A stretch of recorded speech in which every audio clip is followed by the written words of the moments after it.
O céu existe mesmo, mas não é o que pensamos.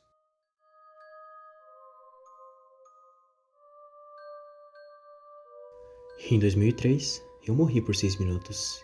E o céu não é o que pensamos que é.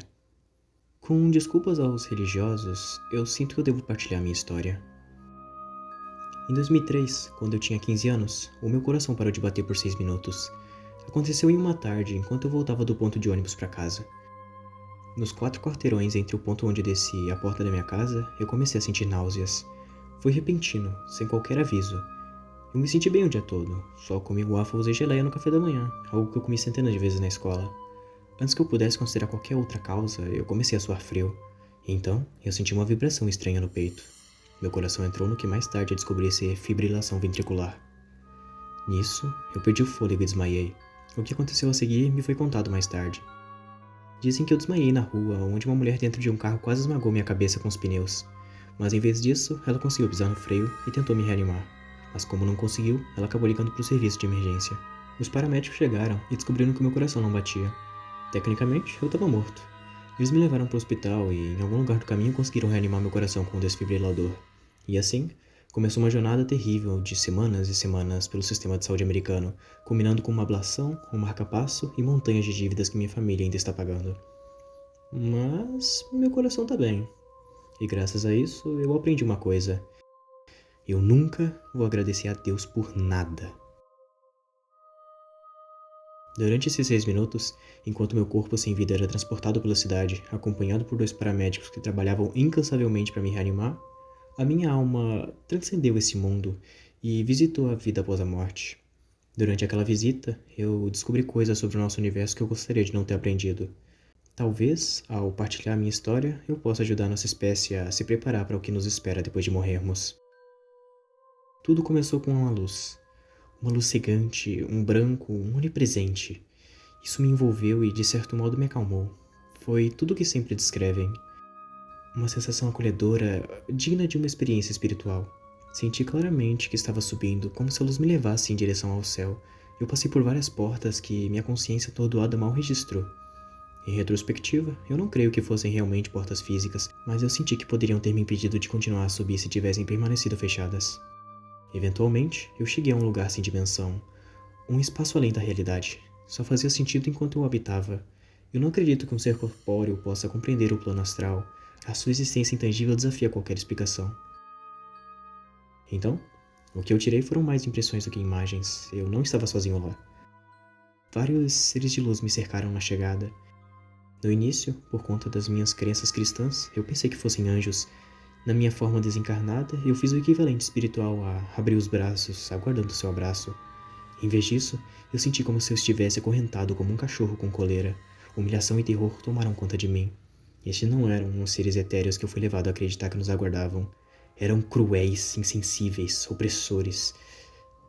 Seres que me subjugaram. Mas por quê? Eu pensei enquanto minha alma gritava como uma criança caprichosa. Algo sinistro tomou conta da minha alma. Era frio, enorme e brilhante. Os pensamentos flutuavam pela minha consciência como pássaros entrando e desaparecendo de vista. Eles me revelaram verdades horríveis sobre a existência que eu tentarei transmitir a vocês agora. O nosso universo, assim como outros paralelos, contém uma pequena fração de energia total que existe. É como uma fazenda, usada para produzir almas que só surgem nas condições precisas do nosso cosmos. Quando os cientistas falam sobre a improbabilidade de um universo como o nosso, não é porque isso acontece espontaneamente. Eles são projetados. E aqueles que os criam não são deuses benevolentes, mas seres vorazes que não se importam com as criaturas que originam. Nosso propósito final, assim como aprendi sobre a custódia daqueles espíritos que me acorrentaram, é amadurecer até estarmos prontos para servi-los em um plano superior. O Big Bang deu origem ao universo para dar origem à vida, culminando na humanidade. Um organismo consciente o suficiente para ser colhido e usado como escravos num lugar onde o tempo e o espaço se dissolvem em uma eternidade de servidão. E 6 minutos no chamado paraíso pareceram uma eternidade, durante os quais eu fui o joguete do que percebi ser um espírito sádico com propensão à manipulação psicológica. Ele me tratou como um gato brincando com um rato preso, deliciando-se com a dor que isso me causava. Os sofrimentos físicos que imaginamos que nos seriam infligidos no inferno são simplesmente insignificantes em comparação com a tortura da alma. A perda de um ente querido é a coisa mais próxima disso, o dano emocional devastador que resulta de um trauma. Quando ficou claro que meu tempo na Terra não havia acabado e que eu deveria retornar, me disseram para não revelar a sua existência ao resto da minha espécie. A minha recompensa, me disseram, seria uma posição ligeiramente melhor entre a população escrava. Alternativamente, se eu conseguisse convencer os outros da sua existência, novos horrores me aguardariam quando eu voltasse. Eu não consigo imaginar nada pior do que eu experimentei, consumido por uma dor e um tormento indescritível. Durante semanas, eu tentei explicar a quem quisesse ouvir o que eu vivi. Todos me disseram que eu havia passado por uma experiência muito traumática para alguém da minha idade, que o acontecimento deixou cicatrizes na minha psique e no meu coração. Eu desisti de tentar convencê-los. E aos poucos, eu comecei a me convencer de que o que diziam era verdade, que eu simplesmente imaginei. Uma EQM de experiência de quase morte, como a chamam. A mente tentando entender sua própria morte iminente. E então, eu conheci alguém que afirmou ter conhecido Deus. Foi alguns anos depois, quando o autor de um livro que descreve a sua experiência de quase morte visitou minha cidade.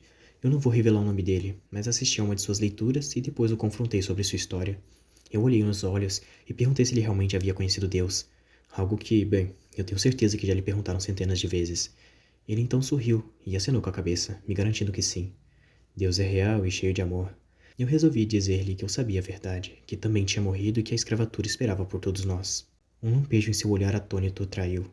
Ele realmente morreu e visitou a vida após a morte, mas ele mentiu em seu livro. Ele se levantou da cadeira e caminhou em direção à janela, sem sequer dizer uma palavra. Ele limpou os óculos e olhou para o horizonte, com os olhos umedecidos com os tons alaranjados do pôr do sol. No final, ele olhou para mim, mas não disse uma palavra. Ele sabia que eu sabia a verdade.